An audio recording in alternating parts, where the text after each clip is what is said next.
Lectura del Santo Evangelio según San Mateo. En aquel tiempo dijo Jesús a sus apóstoles: no piensen que he venido a traer la paz a la tierra. No vine a traer paz sino espada. Vine a enemistar a un hombre con su padre, a la hija con su madre, a la nuera con su suegra, y así el hombre tendrá por enemigos a los de su propia casa. Quien ame a su padre o a su madre más que a mí no es digno de mí, y quien ame a su hijo o a su hija más que a mí no es digno de mí. Quien no tome su cruz para seguirme no es digno de mí. Quien se aferre a la vida la perderá. Quien la pierda por mí la conservará. El que los recibe a ustedes a mí me recibe, y quien me recibe a mí recibe al que me envió. Quien recibe a un profeta por su condición de profeta tendrá paga de profeta. Quien recibe a un justo por su condición de justo tendrá paga de justo. Quien dé a beber un vaso de agua fresca a uno de estos pequeños por su condición de discípulo, les aseguro que no quedará sin recompensa. Cuando Jesús terminó de dar las instrucciones a los 12 discípulos, se fue de allí a enseñar y a predicar por aquellas ciudades. Lo proclamado es palabra del Señor.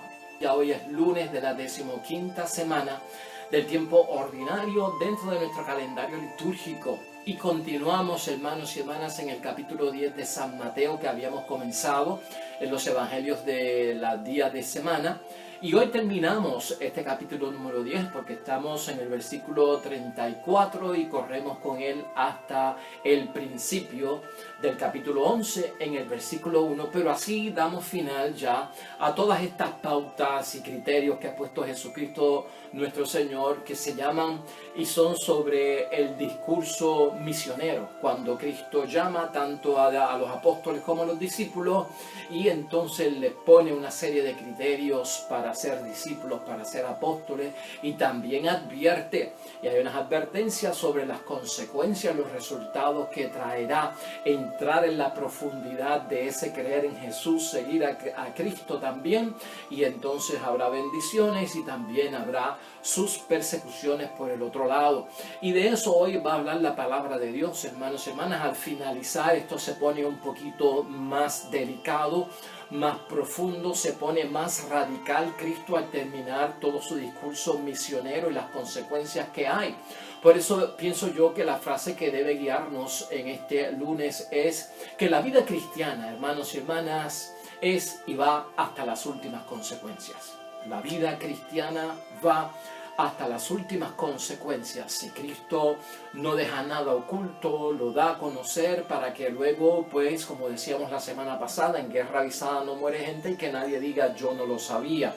Hay una serie de cosas y situaciones que van a suceder, que pueden o no suceder, y lo que hay que hacer aquí es prepararse. Porque eso es lo mayor que quiere Cristo, es que entendamos que a pesar de todo esto hay que armarse de valor, hermanos y hermanas, prepararse y llenarse de fuerzas, y el auxilio va a venir de parte del Señor para que lo podamos lograr, porque cada situación es particular, cada país es particular, cada persona es particular, lo mismo que le sucede a uno no le puede suceder a otro, así que esto se enmarca en términos de unas cosas que se pueden dar o no se pueden dar.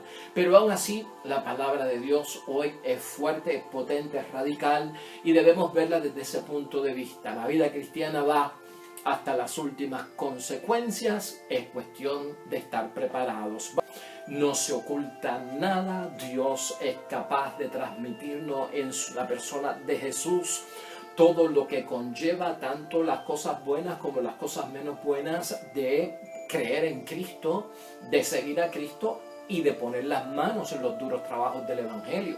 Entonces, vamos a evaluar el Evangelio de hoy y la palabra de Dios por lo chocante que hay, aunque también tiene bendición, ¿verdad? Tiene su bendición el Evangelio de hoy. Este fin del discurso misionero, hermanos y hermanas, Cristo deja claro, número uno, que no viene a traer paz, sino que viene a ser como una espada de división. Aquí lo que hay es, hermanos y hermanas, división, hay como una separación que la proyecta nuestro Señor Jesucristo, y eso nos tiene a nosotros que inquietar y preguntar qué será.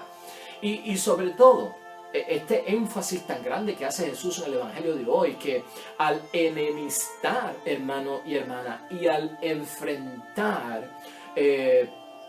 a la gente más querida por nosotros, el círculo familiar entrará en enemistad, será confrontado, ¿no? Pone a padre, hombre, hija, madre, suegra, nuera, o sea, los de la propia casa van a entrar en esta división, y Jesús advierte que no será digno quien ame más a su familia que a Jesús. Todo esto nos va a ir preocupando, ¿verdad? Poco a poco, pero hay que entenderlo desde la perspectiva que Cristo lo dice.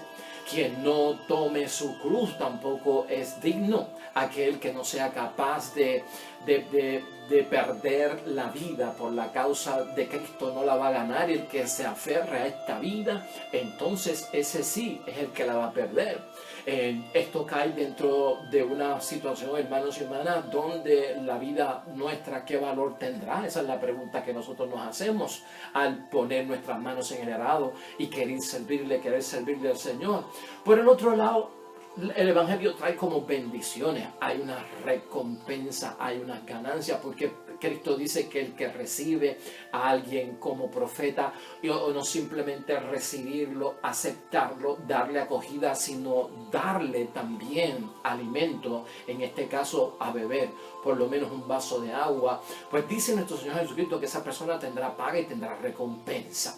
Entonces, ¿qué es lo que pasa aquí? Cuando evaluamos este evangelio, que este evangelio, de esos evangelios que Cristo dice, hay de aquellos que no se escandalicen con mi persona, porque esto crea ciertamente un escándalo cuando lo leemos así, literalmente, ¿no?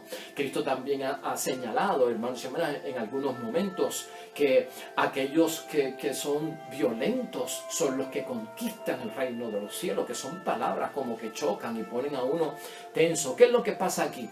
Son advertencias, hermanos y hermanas, y estas advertencias se van agudizando según Cristo las va poniendo. Jesús se va hasta las últimas consecuencias. Por eso es que hemos dicho que nos guía a nosotros la frase o la oración, la vida cristiana llega hasta las últimas consecuencias, porque eso es lo que está diciendo Cristo en este evangelio.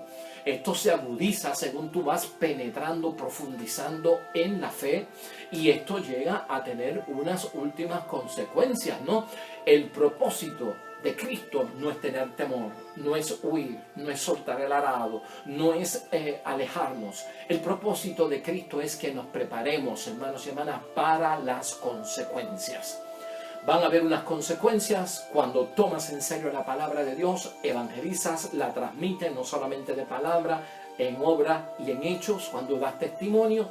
Esto va a chocar ante el mundo, esto va a chocar hasta incluso ante tu familia, y vas a tener que prepararte. Entonces esa es la oración nuestra, que el Señor siempre nos ayude a preparar, porque Él va a venir en nuestro auxilio, Él nos va a dar los recursos, Él nos va a dar las herramientas, hermanos y hermanas, y todo lo que nosotros necesitamos para poder hacer frente a estas cosas. Estas cosas no son para echarnos hacia atrás. Mire, pon, por ejemplo, en primer lugar, no trae la paz sino la división, porque Cristo es capaz de decir esto. Y esto ni te puedes sentir tú lejos de esta situación, porque a la vez que una persona en la familia, hermanos y hermanas, acepta la fe, quiere vivir como Dios manda, es probable que cree que división, que se cree una división y como que no va a haber paz en esa casa. Por eso no nos debe sorprender. No le ha dicho el esposo en muchos momentos a la esposa que está comprometida en su iglesia: a ti lo que te falta es que te lleves la cama para estar metida en la iglesia. Tú siempre detrás de la falda del cura. Eso es lo que quiere decir Cristo, aunque tenía un sentido para aquel tiempo. Pero fíjate cómo es que el que vive y quiere vivir en profundidad en la fe va a encontrar división y no paz.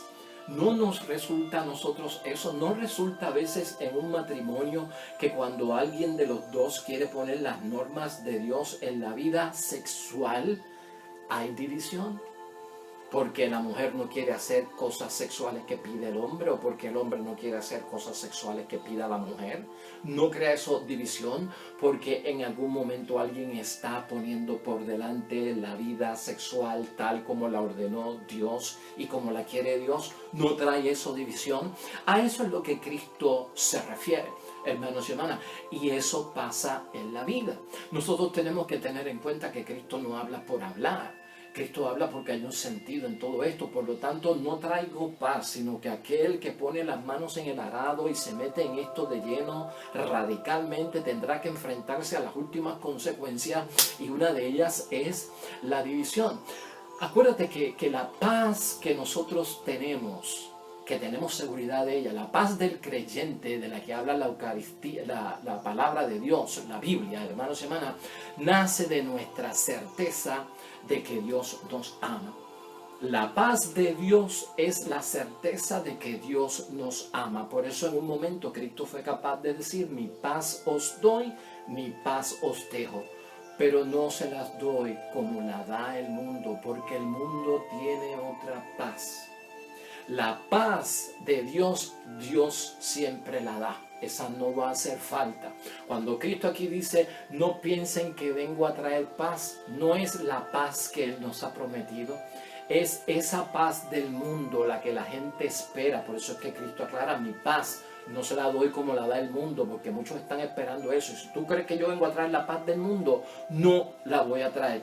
¿Cuál es la paz del mundo que Cristo no trae, hermanos y hermanas? La que encubre de alguna forma, hermanos y hermanas, el orden de aquello que es injusto. Hay paz en la tierra y lo que hacen es que encubren ciertas injusticias. Es una falsa paz, es una paz temporera, hermanos y hermanas, es una paz disfrazada. Por lo tanto, esa paz del mundo no es la que trae Cristo. Tampoco es, hermanos y hermanas, esa paz que trae como un impuesto a la fuerza, como una obligación de parte de la paz que se impone, pero no se dice completamente de qué es lo que trae. Es como un impuesto por alguien a la fuerza. Esa imposición a la fuerza de una paz que yo tengo que declarar que aquí hay paz y que todo está bien, cuando no es cierto, hermanos y hermanas, cuando es como una mentira. Entonces eso es la mediocridad del sistema de la paz. Eso tampoco lo trae Cristo. Entonces vamos a pensar en eso. Esa es la paz del mundo, hermanos y hermanas. Jesús y el Evangelio de nuestro Señor Jesucristo ponen en tela de juicio la paz del mundo. Eso es todo. La paz que yo traigo no es la paz del mundo, por lo tanto no traigo esa paz, que esto les llame la atención y va a ocurrir una división por aquellos que están cerca de mí. Entonces, eso tenerlo en mente, hermanos y hermanas. En los tiempos de Cristo surgían una serie de circunstancias donde había mucho engaño en términos de las naciones y de cómo se manipulaban los asuntos de guerra, los asuntos de justicia y los asuntos de paz. Y esto es considerable en este tiempo también, porque pueden haber falsas estrategias de paz, que son engaños que tal vez conducen al juicio en error en las personas y creer que están viviendo en una paz, cuando es toda una cortina y detrás de todo esto lo que hay es destrucción. Y sin entrar en política, podríamos pensar, hermanos y hermanas, lamentablemente en situaciones como las que han vivido, lamentablemente Cuba, lamentablemente Venezuela y otros países del mundo, que a través de una falsa paz lo que se encubre es una injusticia que de algún momento va a explotar y todo se la sabe. Así que eso debe estar claro, hermanos y hermanas, en todos nosotros, en términos de lo que Cristo dice, si acaso esto nos escandaliza. Cada cual, hermanos y hermanas, Cristo advierte aquí, va a ver a su familia envolverse en enigmas, en situaciones donde van a verse también como si fueran enemigos. Eso sorprende un montón, hermanos y hermanas. Cada cual verá a sus familiares volverse enemigos. Aquí, hermanos y hermanas, lo que tenemos que pensar y lo que llama la atención es que la persecución cristiana para el tiempo de Cristo nuestro Señor venía por aquellas personas que ponen la ley divina por encima, hermanos y hermanas, de las autoridades de aquel tiempo o de las autoridades políticas. La persecución por la causa de Cristo en los tiempos de Cristo del primer siglo venía porque los cristianos ponían la ley divina primero y la ley humana en segundo lugar. Y desde luego a los gobiernos y a la política no les gustaba que hubiese gente obedeciendo leyes por encima de las autoridades civiles. Y esto, hermanos y hermanas, es a lo que Cristo nuestro Señor se está refiriendo. ¿Y por qué en la familia? Porque en aquel tiempo patriarcal, hermanos y hermanas, el padre de la familia tenía una autoridad competente y se veía como una ley suprema. O sea, una casa con su papá era el jefe de la familia, era el patriarca y todo el mundo tenía que hacerle caso a ese hombre, era la autoridad y aunque se equivocase usted no le podía decir nada, aunque tomara una decisión que usted le encontraba injusta o atropellante, usted la tenía que tomar. Y por eso es que Cristo dice que en ese núcleo donde hay este sistema, donde el padre es la autoridad competente y patriarcal, motivada por un sistema machista, hermanos y hermanas, va a haber confrontación. Y la había en aquel tiempo de Cristo, hermanos y hermanas, un patriarca era capaz de intercambiar un hijo varón por una deuda. O sea, tengo una deuda, me están cobrando, me están diciendo que si no pago me van a matar a mí o me van a sacar de aquí. Pero me dijeron que yo podía dar uno de mis hijos como esclavo. Pues si el papá, el patriarca decía, te voy a enviar a Carlito para que Carlito sea tu esclavo, pues está muy bien, pagaste la deuda. A eso es lo que se refiere Cristo. Los padres, hermanos y hermanas, en ese sistema patriarcal como ley y autoridad, tomaban decisiones por sus hijas y buscaban casarlas con gente importante, con gente con ganado, con animales, con tierra, con riquezas, ¿verdad? Para entonces elevar el prestigio de la familia. Y entonces había unos matchmakers, o sea, gente que entraba en bodas que eran prearregladas, preparadas para que mi hija te vas a casar con este hombre porque lo digo yo, aunque no te guste, aunque no lo quieras, te tienes que casar con él, porque él tiene terreno, porque él tiene animales y nuestra familia va a crecer y a cambio su padre me va a dar tierra y me va a dar terreno, te tienes que casar con él. A eso es lo que se refiere Cristo, hermanos. Ese sistema patriarcal, machista, operaba en aquel tiempo y no dista de hoy, hermanos y hermanas. Porque yo mismo en mi vida como sacerdote tuve un caso una vez de una hija menor que estaba respondiendo a la vocación como monja y su padre, un católico de clavo pasado, un católico práctico, se oponía tenazmente a que su hija respondiera a la llamada del Señor para servir como hermana religiosa consagrada. Eso lo vi yo con mis propios ojos y lo tuve que atender yo con mis propios ojos porque su padre había destinado que esa hija menor era la que tenía que encargarse de él y de su esposa, que eran su papá y su mamá, en la vejez, porque los otros hermanos ya tenían vida, ya tenían profesión y se habían ido de la casa. Un debate muy serio, hermanos y hermanas, pero un papá católico, apostólico y romano, de clavo pasado, opuesto a la llamada del Señor para que su hija se convierta en una sierva del Señor como hermana religiosa. Esos casos se dan. Y esto crea división, como dice nuestro Señor Jesucristo. Aquí es que se ve ese choque, hermanos y hermanas. No traigo la paz, traigo la división. Y va a haber enemistad entre los que son de la misma familia. A eso es que se refiere nuestro Señor Jesucristo. Por lo tanto, hermanos y hermanas, esto asemeja que la persecución cristiana ponen la ley divina los cristianos por encima de cualquier autoridad política o gubernamental y también por aquellos padres en muchas culturas que eran considerados ley, autoridad y supremos en las decisiones y ningún hijo y ninguna esposa podía ir en contra de ellos. Así que ahí aclaramos muchos de estos puntos y por qué Cristo los menciona tan radicalmente. Preferir a Jesús, hermanos y hermanas, antes que aquellos que amamos tiene un sentido y aquí lo hemos visto en otra ocasión. Hay más ganancia en poner a Cristo en prioridad, hermanos y hermanas, y no hay pérdida. Y la preferencia es porque Jesús aquí se está presentando no solamente como el Hijo de Dios, sino como Dios. Aquí Jesucristo apela a la preferencia que tú tienes que tener en torno al amor. Y para amar, entonces debes de poner a Dios primero, a la familia en segundo lugar. No es que abandones, no es que te alejes, no es que dejes correr a la suerte de tus padres lo que pase por estarle sirviendo al Señor. No, es cuestión de tener una prioridad. Primero Dios, segundo mi familia. Primero Dios, segundo mis padres. Eso es todo lo que estamos diciendo. Aunque estén en segundo lugar, pues hermanos y hermanas, vamos a tener que cumplir con el cuarto mandamiento, que es honrar padre y madre, y eso no se queda atrás.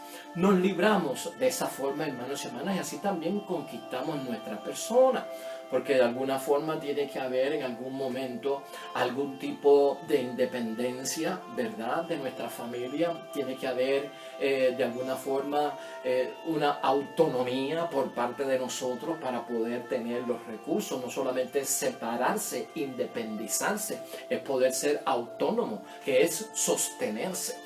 Y llega un momento en que uno en la vida pues tiene que despegarse de ese cordón umbilical, echar mano a su propia vida y tener uno su propia agenda, su mujer, su esposo, sus hijos, su familia, sus intereses. Eso va a llegar un momento dado en la vida y hay que saberlo balancear. Así que de todas formas nos tenemos que desprender de nuestra familia por tener a Dios en primer lugar, y nos tenemos que desprender de la familia también en algún momento para tener nuestra propia ganancia entre nuestra libertad y vida, como Dios manda. Así que los lazos familiares, hermanos y hermanas, que nosotros tenemos, hay que velarlos en algún sentido, dice Cristo, porque también, hermanos y hermanas, hay tradiciones y hay costumbres que no son muy católicas, que digamos, en la familia.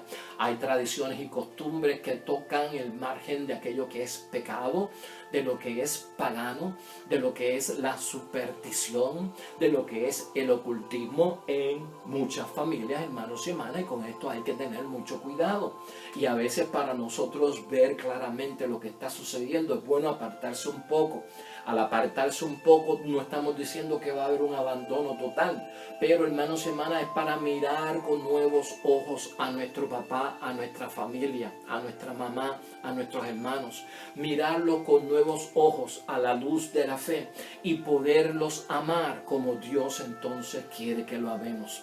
A veces tenemos que despegarnos para ver que hay ciertas cositas que se dan en las familias, hermanos y hermanas, que no vienen de Dios, y ya eso lo habíamos señalado aquí en alguna ocasión, pero ahora es bueno recordarlo con lo que Cristo nos está diciendo. Hay costumbres y tradiciones familiares que son mediocres, hermanos y hermanas, y son mundanas de alguna forma, y eso lo tenemos que arreglar cada uno de nosotros. Vamos a comenzar a amar verdaderamente a la familia si seguimos la enseñanza de Cristo, y vamos a mirarlos con los ojos del amor de Dios.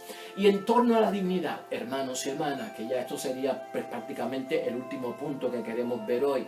En torno a la dignidad y eso que dice nuestro Señor Jesucristo: carga con la cruz, ir detrás de Jesús. Si no eres capaz de cargar con la cruz, irte detrás de mí, no eres digno de mí. Aquí hay más ganancia, hermanos y hermanas, que pérdida. Aquí ganamos la vida, y yo te quiero hacer ver esto hoy de una forma distinta. Cuando Cristo llama a cargar la cruz, no tengas miedo. Cuando Cristo llama a cargar la cruz, hay una ganancia. Y te voy a explicar por qué, para que lo puedas entender y no le huyas a eso de cargar la cruz. Lo que pasa es que la cruz es un instrumento de muerte, y tú y yo lo sabemos. El sistema de la pena de muerte, de sentencia de los romanos, esa cruz equivale a lo que puede ser hoy en día una silla eléctrica o una inyección letal para cumplir la pena de muerte en alguien que es un reo o alguien que ha sido sentenciado y hallado culpable como un gran criminal. Entonces la cruz es signo y es instrumento de muerte, hermanos y hermanas, no cabe duda. Para los romanos es un instrumento de muerte para un criminal. Para los judíos también era una vergüenza y un instrumento de muerte para un criminal. Pero para los cristianos, que somos nosotros y los que tenemos fe en Cristo, ¿qué significa la cruz? La cruz, hermanos y hermanas, cuelga sobre la cruz el Cordero de Dios. Y ese Cordero de Dios es Cordero de Dios porque quita los pecados del mundo. Por lo tanto, nosotros no somos romanos, que vemos más que la muerte de Cristo en el madero. Nosotros no somos judíos, que ven un instrumento de muerte, al igual que los romanos. Cuando Cristo me dice, carga con tu cruz, me dice que cargue con mi propio instrumento de muerte. No, nosotros no somos romanos, para ellos era un instrumento de muerte. Nosotros no somos judíos, para ellos no era un instrumento de muerte. Pero la cruz para Cristo es un instrumento de vida. Asumió los pecados, se convirtió en el animal que hay que sacrificar, el Cordero de Dios. Y al morir en la cruz, dio muerte a los pecados. Dio muerte, hermanos y hermanas, a todo aquello que aleja de Dios. Y murió el pecado. Y la muerte cambió de significado. Cuando Cristo nos dice que no somos dignos de Él si no cargamos su cruz y nos vamos detrás de Él, lo que nos está diciendo es, carga la cruz para que des muerte a los pecados. O sea, usa la cruz para dar muerte a todo lo que es pecado. A veces pensamos en la cruz más que con dolor y sufrimiento. Cristo me está pidiendo cargar la cruz, echarme cargas de dolor, de sufrimiento, callarme, no poder decir nada, volverme un mártir. Yo no puedo soportar eso, tanta carga. Cargar con la cruz es utilizar la cruz, hermanos y hermanas, para dar muerte a lo que aleja de Dios, al pecado que aleja de Dios, a todo aquello que va en contra de la voluntad de Dios. Utiliza la cruz, hermanos y hermanas, para darle muerte a tantas cosas que nos atan, que nos esclavizan. Eso es lo que está diciendo nuestro Señor Jesucristo. Y por eso entonces hay que verlo desde un punto de vista de ganancia y no de pérdida. Yo creo que es importante que ese último punto lo tengamos en mente, porque a veces nos despistamos y no entendemos el verdadero significado de cargar la cruz. No es solamente sufrimiento, es para dar muerte a muchos de los pecados que nos alejan de Dios. El detalle aquí está, hermanos y hermanas, es que Dios no nos va a faltar a ninguno de nosotros cuando le digamos que sí al Señor, cuando tomemos nuestra cruz, cuando seamos capaces de poner a Dios en primer lugar y reconocer la divinidad de nuestro Señor Jesucristo como Dios y como Salvador. Así que ahí estamos, hermanos y hermanas, que la gran fuerza y el auxilio del Señor siempre nos dé el ánimo necesario para poder seguir hacia adelante. Oremos.